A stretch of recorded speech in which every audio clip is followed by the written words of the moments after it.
Allah Bapa kami yang ada di surga, senantiasa kami beroleh kasih dan rahmat-Mu. Senantiasa kami beroleh kasih karunia Tuhan untuk hidup yang lebih baik dan pertobatan setiap hari yang kami lakukan. Terimalah hidup kami Tuhan, kami persembahkan hanya kepada-Mu. Karena Engkaulah yang menciptakan kami, patutlah kami menyerahkan semuanya ke dalam tangan-Mu. Dan patutlah kami mengucap syukur karena Engkau yang menciptakan kami. Engkau pula yang menebus dan menjaga, memelihara, menyelamatkan kami. Kami tidak dapat berbuat apa-apa tanpa Engkau. Engkau adalah pencipta kami, sehingga kami boleh hidup di dunia ini.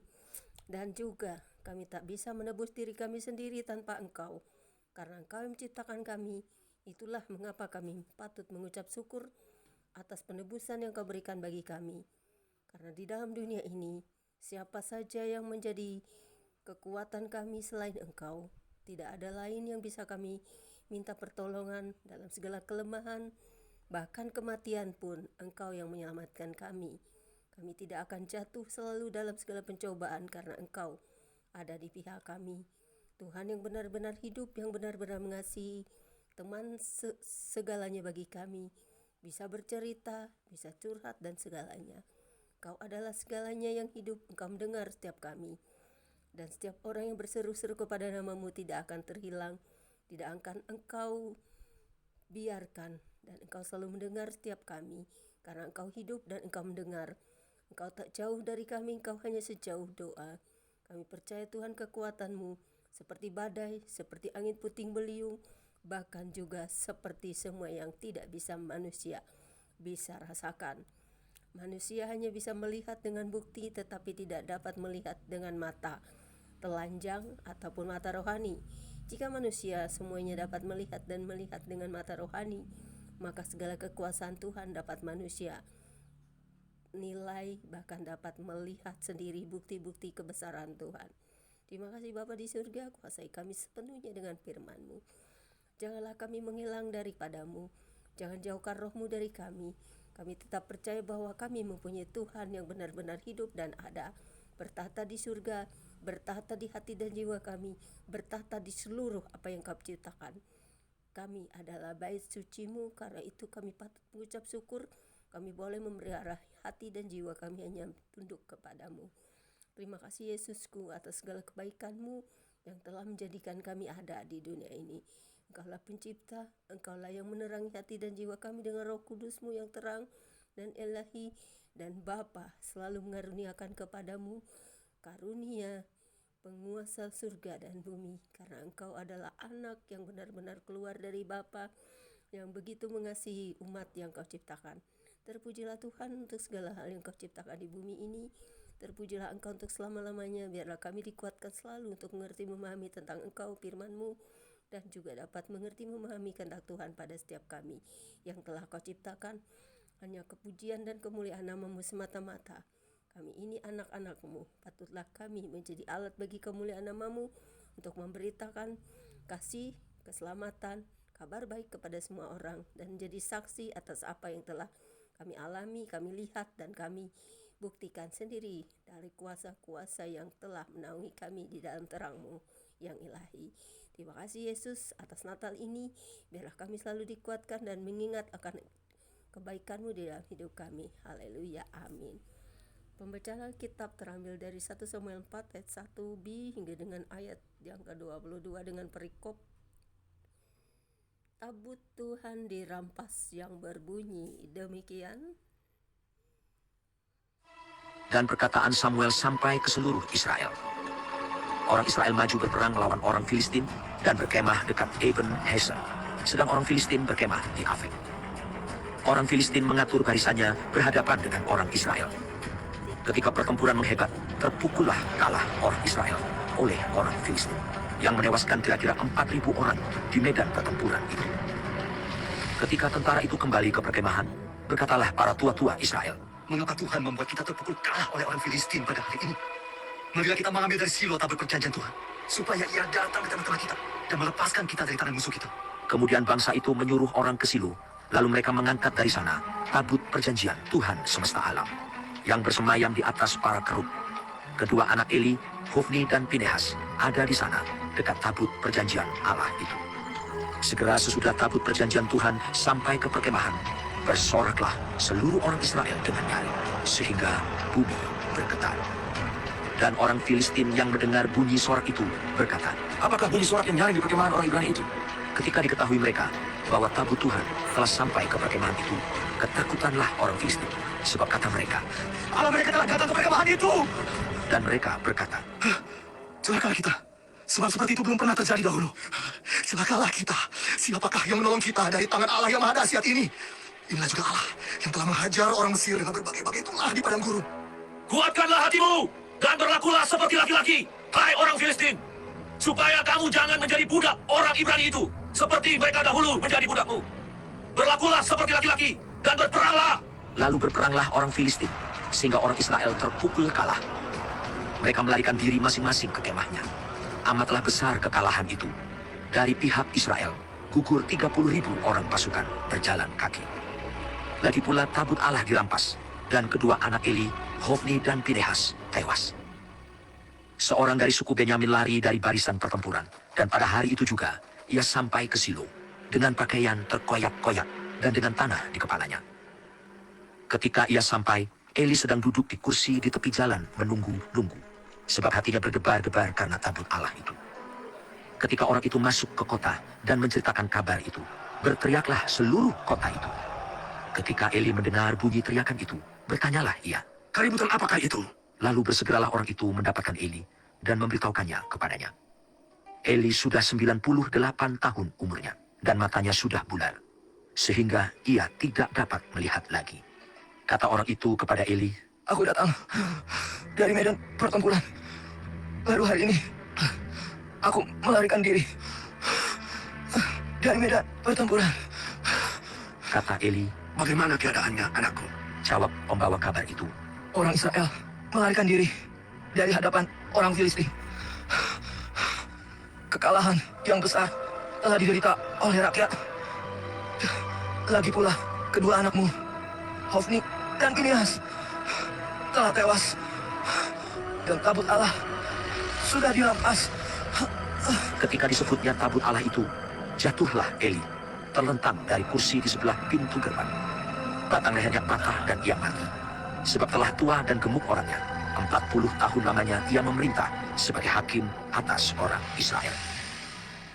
Adapun menantunya perempuan, istri Pinehas, sudah hamil tua.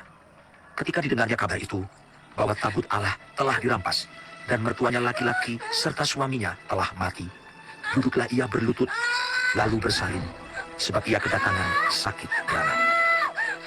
Ketika ia hampir mati, berkatalah perempuan-perempuan yang berdiri di dekatnya, Janganlah takut, sebab engkau telah melahirkan seorang anak laki-laki. tetapi ia tidak menjawab dan tidak memperhatikannya. Ia menamai anak itu Ikabod, katanya, Telah banyak kemuliaan dari Israel. karena tabut Allah sudah dirampas, dan karena mertuanya dan suaminya. Katanya, Telah lenyap kemuliaan dari Israel, sebab tabut Allah telah dirampas. Kita sambung lagi dari 1 Samuel 5 ayat 1 hingga dengan ayat yang ke-12 yang berbunyi demikian. sesudah orang Filistin merampas tabut Allah, maka mereka membawanya dari Eben Hazer ke Ashdod. Orang Filistin mengambil tabut Allah itu, dibawanya masuk ke kuil Dagon, dan diletakkannya di sisi Dagon. Ketika orang-orang Ashdod bangun pagi-pagi pada keesokan harinya, tampaklah Dagon terjatuh dengan mukanya ke tanah di hadapan tabut Tuhan. Lalu mereka mengambil Dagon dan mengembalikannya ke tempatnya. Tetapi ketika keesokan harinya mereka bangun pagi-pagi, tampaklah Dagon terjatuh dengan mukanya ke tanah di hadapan tabut Tuhan. Tetapi kepala Dagon dan kedua belah tangannya terpenggal dan terpelanting ke ambang pintu. Hanya badan Dagon itu yang masih lingkar. Itulah sebabnya para imam Dagon dan semua orang yang masuk ke dalam kuil Dagon tidak menginjak ambang pintu rumah Dagon yang di Ashdod sampai hari ini. Tangan Tuhan menekan orang-orang Ashdod itu dengan berat, dan ia membingungkan mereka. Ia menghajar mereka dengan borong-borong, baik Ashdod maupun daerahnya. Ketika dilihat orang-orang Ashdod bahwa demikian halnya, berkatalah mereka, Tabut Allah Israel tidak boleh tinggal pada kita, sebab tangannya keras melawan kita dan melawan Dagon pada kita. Sebab itu mereka memanggil berkumpul kepadanya semua raja orang-orang Filistin dan berkata, Apakah yang akan kita lakukan dengan tabut Allah Israel itu? lalu kata mereka, Tabut Allah Israel harus dipindahkan ke sana. jadi mereka memindahkan tabut Allah Israel itu ke sana. Tetapi setelah mereka memindahkannya, maka tangan Tuhan mendatangkan kegemparan yang sangat besar atas kota itu. Ia menghajar orang-orang kota itu, anak-anak dan orang dewasa, sehingga timbul borok-borok pada mereka. Lalu mereka mengantarkan tabut Allah itu ke Ekron. Tetapi sesampai tabut Allah itu di Ekron, berteriaklah orang Ekron itu demikian. Mereka memindahkan tabut Allah Israel itu kepada kita untuk mematikan kita dan bangsa kita. Sebab itu mereka memanggil berkumpul semua raja kota orang Filistin itu dan berkata, Angkatkanlah tabut Allah Israel itu. Biarlah itu kembali ke tempatnya, supaya jangan dimatikan kita dan bangsa kita. sebab di seluruh kota itu ada kegemparan maut. Tangan Allah menekan orang-orang di sana dengan sangat berat. Orang-orang yang tidak mati dihajar dengan borok-borok, sehingga teriakan kota itu naik ke langit. Demikianlah pembacaan kitab kita hari ini. Berbahagialah setiap kita yang tidak melanggarkan firman Tuhan. Berbahagialah kita yang tidak menyembah Baal, Dagon, ataupun dewa-dewa, ilah-ilah atau Allah lain yang tidak hidup, yang tidak bisa menolong, yang tidak mau berkorban bagi kita. Karena Dia yang menciptakan kita, patutlah kita selalu bersyukur dan memuji memuliakan namanya, serta mempersembahkan hidup kita. Jangan menyembah kepada ilah-ilah lain yang tidak dikenal, tetapi sembahlah Allah Israel yang benar-benar hidup, Allah Abraham, Allah Ishak dan Allah Yakub, Allah yang benar-benar hidup dan juga berkuasa atas hidup kita. Berbahagialah kita yang mencintai Tuhan dan juga mencintai Allah yang hidup dan benar. Berbahagialah kita yang mengenal siapa Tuhan dan Allah kita. Berbahagialah kita yang betul-betul mengerti memahami siapa Allah Israel sesungguhnya. Allah Israel yang kita kenal di dalam Yesus Kristus adalah Allah yang benar-benar menginginkan kita semuanya menyembah hanya kepadanya, bukan menyembah kepada dewa-dewa, patung-patung, atau apapun itu yang namanya disebut sebagai Allah yang tidak dapat berbuat apa-apa, yang hanya menginginkan kita, menuntut kita, tetapi tidak pernah berkorban bagi kita. Allah yang benar-benar baik dan hidup adalah Allah yang maha kasih, yang rela mengorbankan dirinya demi kita, karena Dia yang menciptakan kita. Kita manusia tidak bisa berbuat apa-apa tanpa Dia pencipta kita.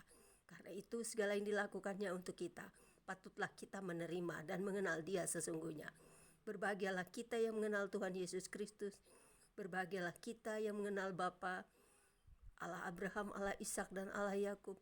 Berbahagialah setiap orang yang mengasihi dan damai, karena setiap orang yang mengenal Tuhan adalah orang yang mengasihi dan cinta damai. Berbahagialah setiap orang yang mengenal Yesus Kristus selama-lamanya dan setia memikul salib sampai tiba kesudahannya.